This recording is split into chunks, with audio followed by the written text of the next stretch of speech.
Please welcome Denise Mina.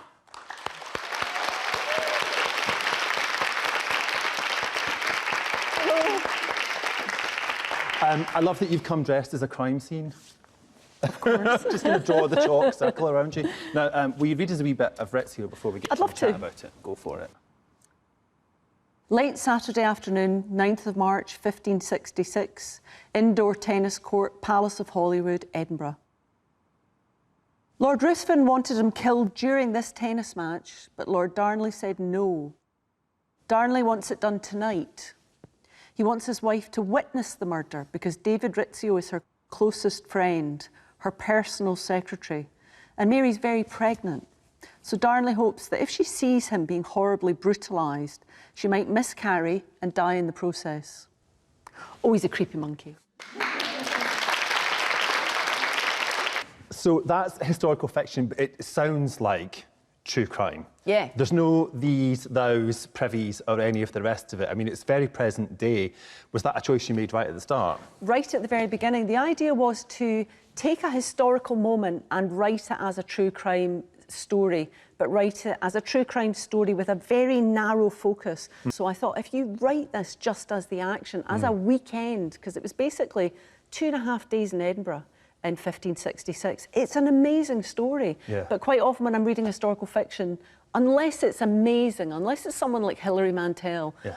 I just get lost in the details. And it's nice to be lost in the details, but I just want the action. Yeah, I mean, you're straight in there with that kind of fatal tennis match. And you tell us right at the beginning he's going to get killed. Tell us about Rizzio, because he's a figure that I think he was mentioned in one school history lesson, but, you know, and that was it, and we never heard from him again. Who is he? Where does he come from? And what does he want?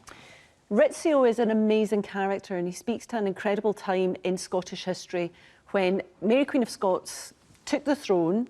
She grew up in the French court, so she's very international. She knows a lot of international people. She's very European. Yeah. So she takes the throne, and almost every major house in Europe sends an envoy or a party over to Edinburgh to see what's going on. So Edinburgh becomes basically the Prague of the late 80s, right? So it becomes like the coolest place in the world. And Rizzio arrives with one of those groups of people. He basically walks across France to get to Edinburgh with the Duke of Savoy. And the Duke of Savoy turns up, has a look round, says, God, it never stops raining here, I'm going home. But Rizzio says, I really like it, I'm going to stay. So he joins the choir. So he's Catholic, so he joins the royal choir.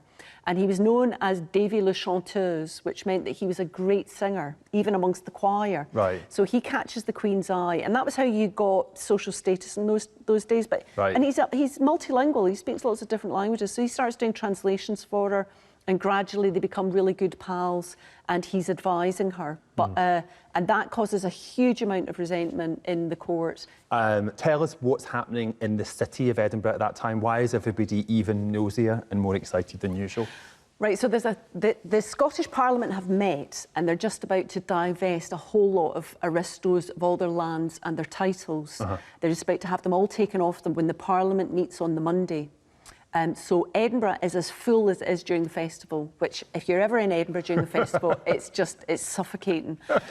So everyone in Scotland is there, and you don't really have hotels then, so everyone's come and they've brought their milking cows, all their servants, their family, they've got pigs with them.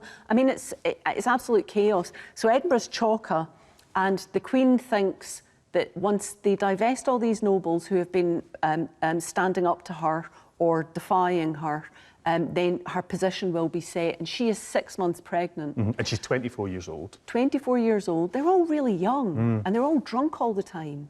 How could that not be a great story? They're all steaming.